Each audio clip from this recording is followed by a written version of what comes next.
Aujourd'hui, on va parler de gabarre, de vin liquoreux et de fromage hollandais. Direction Bergerac, située dans le Périgord, labellisée ville d'art et d'histoire. Selon l'expression consacrée, Bergerac est fille de la rivière, car elle doit tout à la Dordogne. Les belles ruelles pavées, les jolies maisons à colombages construites avec du bois, mais aussi avec de la pierre et d'élégantes briquettes rouges, appelées bricoux, témoignent de la prospérité de la cité.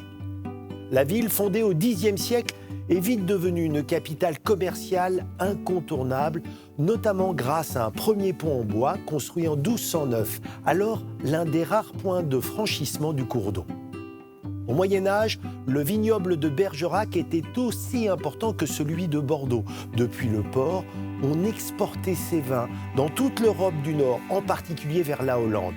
Pour l'anecdote, les navires étaient chargés au retour des fromages hollandais à pâte dure que l'on entreposait dans les tonneaux de vin vides. Au contact du bois, la croûte des boules des dames se colorait en rouge, ce qui deviendra ensuite son signe distinctif. Avec 1200 hectares, le Bergeracois compte plus de 13 appellations d'origine contrôlée. Montbazillac est sans aucun doute la plus célèbre.